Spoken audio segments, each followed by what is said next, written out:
You're a rich girl, but you're going too far, 'cause you know it don't matter anyway.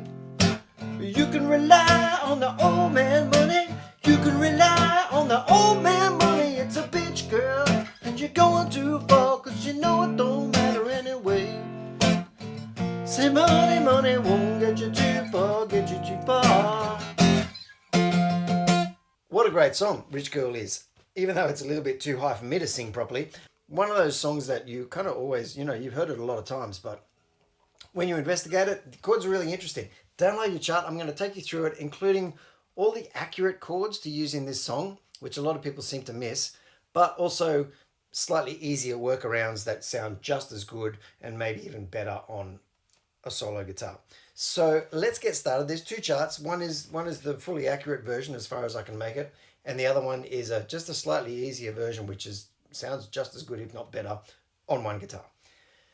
In the key of F, the rhythm for this song, it's kind of, it's a keyboard song, so it's a little bit jaunty, and you can kind of really strum this by going one and,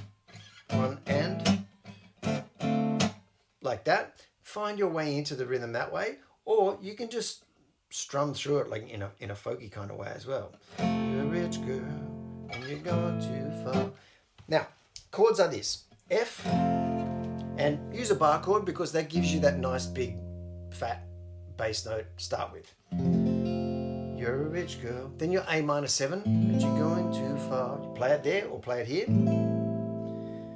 And then D minor 7, play it there, play it there. It kind of makes sense to play it down here with your open chords in a way. Rich girl, but you're going too far, 'cause you know it don't matter anyway. Here's the first interesting one. It's an F over C, so that continues that bass line moving smoothly down in the way that you hear it.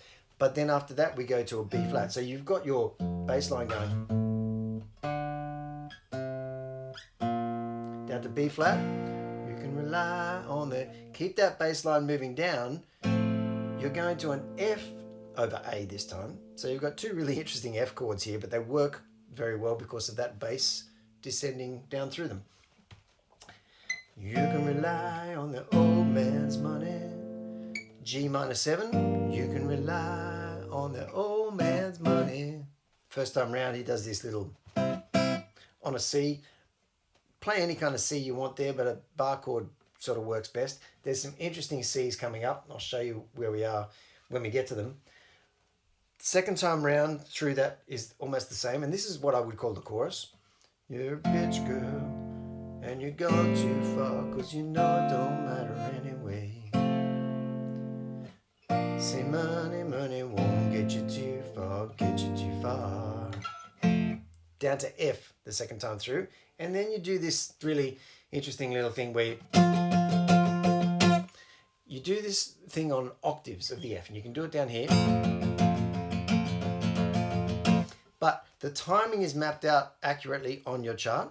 I think it's basically maybe about 7 beats in total of F, but it comes through F, 2 beats on the bar after the G minor 7. Then there's another 2 beats. Then there's another bar where it does 3 beats, and then we move into the interesting chords that take you into the don't you know change. Don't you know? Moving up through these chords. Now these chords, the accurate version is a G minor 7 over a D, which means it's a G minor 7 but without the bass note. So your bass note is now this D. And you play that, and then you move it up 2 frets, so you've got an A minor 7 over E in exactly the same way. Don't you know? And lands on a B flat major 7. Beautiful chords, great little run. That can be a little bit tricky for some people, and it also drops the bass note a little bit out of it. So if you are more comfortable with your full bar chords and you want to do don't you know and just do a full G minor 7, a full A minor 7 up to the B flat major 7, it works just as well.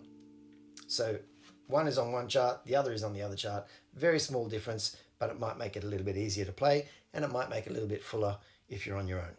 So those two chords, don't you, lead you up into the change, which starts on the B flat major 7. Come back down through those chords. When you get to the G minor 7 or the G minor 7 over D, stay on that for a bar and then go to a C. Now here, it took me a while to figure out this, I think is a C sus chord or a C sus4 chord, which if you play it in other ways, doesn't sound as close to the original recording as this voicing does. Play a normal C. It doesn't really matter, but to be as close to the actual song, and it's a beautiful chord actually, play that C sus. Then after that for a bar, you do those running up chords again, G minor 7, A minor 7, but this time go to D minor 7 instead of the B flat major 7, which you can see are very similar chords. They're very close, but this time go to a D minor 7 and then run up again to the B flat major 7. When you get back down to the G minor 7, you stay there for 2 bars.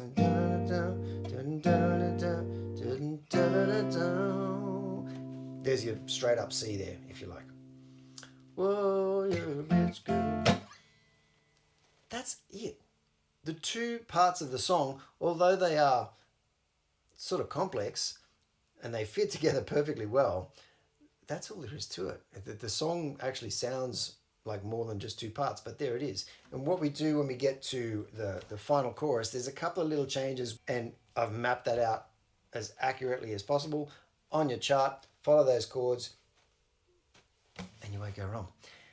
Thanks for watching. I hope you've enjoyed that. That is Rich Girl by Hall and Oates, and there's plenty of versions of John Oates playing this live in lots of different ways. He lays it back and he speeds it up, and there's an original like 70s or 80s version of the song where he's playing it at 100 miles an hour, but it stands up and it's a great song, and hope you have fun with it. See you next time.